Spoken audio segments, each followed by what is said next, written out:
माँ। देर रात हो रही थी। मध्य प्रदेश और तेलंगाना के बीच के हाईवे पर एक सुनसान जंगल वाली सड़क से एक पुरानी कार गुजर रही थी। 35 साल की मानवी गाड़ी चला रही थी और पीछे की सीट पर उसका 5 साल का बेटा आरुष सो रहा था और उसकी 10 साल की बेटी रिया खामोशी से खिड़की के बाहर अंधेरा ताक रही थी। मानवी के हस्बैंड की कुछ साल पहले ही मौत हो गई थी और वो अपने बच्चों के साथ मध्य प्रदेश से तेलंगाना के अपने होम टाउन जा रही थी, क्योंकि वो अब अपने छोटे से घर में एक शांत जिंदगी बिताना चाहती थी। उस जंगल वाली सड़क में एक अजीब सी ठंडक थी और उससे भी अजीब सन्नाटा। दूर दूर तक कोई भी कार नहीं थी। थोड़ी देर बाद मानवी के सर में तेज दर्द उठा। उसने पहले सोचा कि थकान है, लेकिन दर्द धीरे धीरे बढ़ता गया। तभी रिया ने अपनी पीठ पकड़ी और वो जोर से चिल्लाने लगी। इतने में आरुष भी उठकर रोने लगा और कहने लगा कि कोई उसका पैर पकड़ रहा है। मानवी ने जोर से कार की ब्रेक्स लगाई। कार झटके से रुकी। हर तरफ अंधेरा था। मानवी ने पलट कर देखा तो उसके बच्चों के पैर और शरीर किसी चीज से जकड़े हुए थे, जैसे पेड़ की टहनियों ने उसके बच्चों को कैद कर रखा हो। मानवी को कुछ समझ नहीं आ रहा था और इससे पहले कि वो कुछ कर पाती, उसकी कार के शीशे टूट गए और वो टहनियां उसके बच्चों को जकड़कर जंगल के अंदर ले गई। मानवी जल्दी से दरवाजा खोलकर अपने बच्चों की जान बचाने के लिए जंगल की ओर दौड़ी। हवा में एक अजीब सी बदबू थी, जैसे हर जगह सड़ा हुआ मांस हो। सभी पेड़ जोर से हिलने लगे, जैसे कोई तूफान आने वाला हो। जंगल के अंदर से एक अलग ही डरावनी आवाज आ रही थी, जैसे कोई बहुत भयानक राक्षस उसके अंदर से गुर्रा रहा हो। मानवी जंगल के अंदर घुसती जा रही थी और अपने बच्चों को पुकारती जा रही थी, लेकिन उसे वो कहीं नहीं दिख रहे थे। अचानक एक पेड़ की टहनी सीधा आकर उसके सर पर लगी और वो बेहोश होकर नीचे गिर पड़ी। जब उसकी आंख खुली तो एक बूढ़ी सी औरत उसके पास खड़ी थी। उसके हाथ में एक मशाल थी। मानवी बहुत बुरी तरह से जख्मी थी।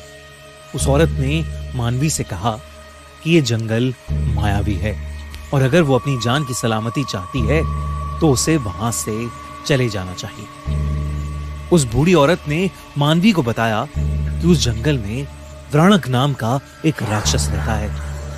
वो एक भयानक खूंखार दैत्य है जो भूत माता काली का बेटा है। भूत माता काली देवी पार्वती का एक प्रचंड रूप है, जिन्होंने सब जीव जंतु भूत प्रेतों को जन्म दिया था।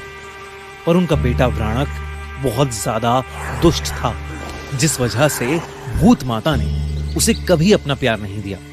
लेकिन वो फिर भी नहीं रुका और तब भूत माता ने उसे इस जंगल में ही हमेशा हमेशा के लिए बंद रहने का श्राप दे दिया और व्राणक जंगल के एक बड़े से पेड़ में ही कैद हो गया। व्राणक ने तब से हर मां से बदला लेने की कसम खा ली। वो हर बच्चे से नफरत करता था जिससे उसकी मां को प्यार मिला हो। उसने आसपास के हर गांव के बच्चे को खाना शुरू कर दिया और इसलिए उस जगह के आसपास कोई बसावट ही नहीं थी। ये सब सुनकर मानवी का दिल बैठ गया और वो फूट फूट कर रोने लगी।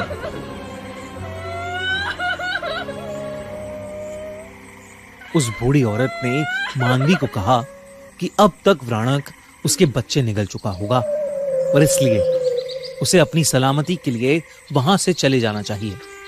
लेकिन मानवी ने उससे कहा कि वो एक मां है और वो अपने बच्चों को ऐसे छोड़कर हरगिज नहीं जाएगी, चाहे उसकी जान ही क्यों ना चली जाए। इस पर उस बूढ़ी औरत ने उसे आशीर्वाद दिया और कहा कि भूत माता काली तुम्हारी रक्षा करे। और इसके तुरंत बाद जब मानवी ने बूढ़ी औरत की तरफ देखा तो वो वहां पर थी ही नहीं, बल्कि वो दूर दूर तक कहीं दिखाई दे ही नहीं रही थी।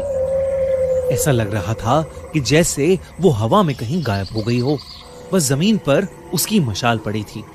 मानवी ने वो मशाल उठाई और आगे बढ़ी। जंगल अब और गहरा और भयानक लग रहा था। हर पेड़ में जैसे शैतानी आंखें थीं जो उसे देखे जा रही थी। भयानक की गुर्राने की आवाज भी बढ़ती जा रही थी। धीरे धीरे जंगल की जमीन से जड़ें बाहर निकल कर आने लगी।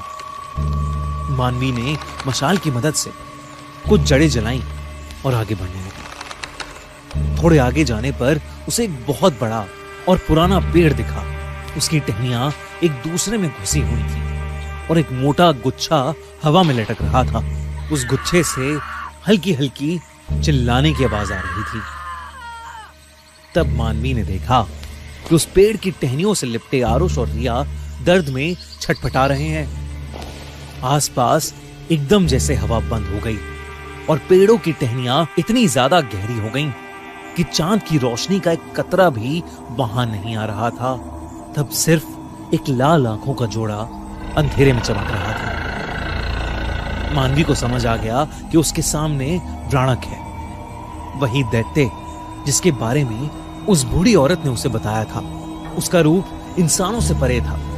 उसका शरीर पेड़ की लकड़ी से बना हुआ था और उसके मुंह से लाल लाल टपक रही थी। वो मानवी के सामने ही उसके बच्चों को खाने वाला था। मानवी आगे बढ़ी, लेकिन व्राणक ने पेड़ की टहनियों से उसे भी जकड़ लिया और हवा में उठा लिया। उसके हाथ से वो मशाल छूट गई। जकड़ और टाइट होने लगी और मानवी अपना दम खोने लगी। उसकी बंद होती आंखें सिर्फ अपने बच्चों को देख रही थीं, जिसे व्राणक हंसता हुआ बस निगलने ही वाला था।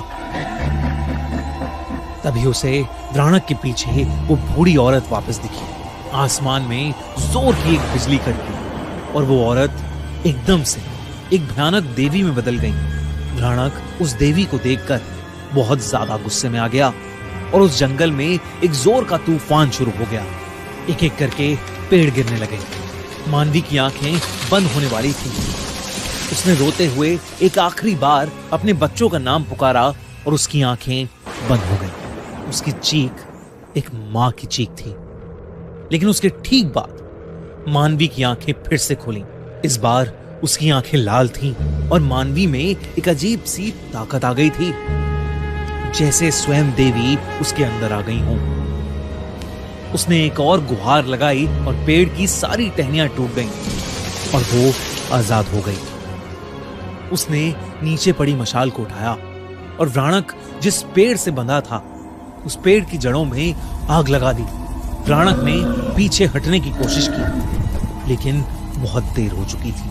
अचानक वो टहनियों का गुच्छा खुल पड़ा और आरुष और रिया जमीन पर नीचे गिर पड़े। देखते ही देखते व्राणक की दर्द में चीखें सुनाई देने लगी और कुछ ही देर में वो पेड़ जल के राख हो गया। साथ ही व्राणक का अंत हो गया।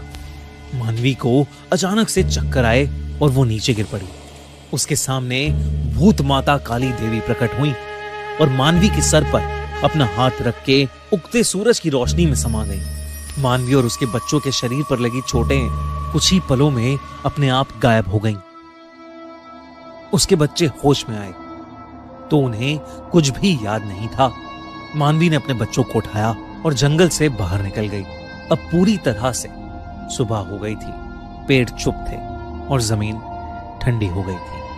उस रात एक मां ने अपने बच्चों को मौत के मुंह से निकाला था और इस दुनिया को एक बार फिर बताया था कि इस दुनिया में सबसे शक्तिशाली कोई है तो वो एक मां है। अगर आपको ये वीडियो अच्छी लगी हो तो वीडियो को लाइक करें और इस तरह की मज़ीद वीडियोस के लिए हमारे चैनल को सब्सक्राइब करना ना भूलें।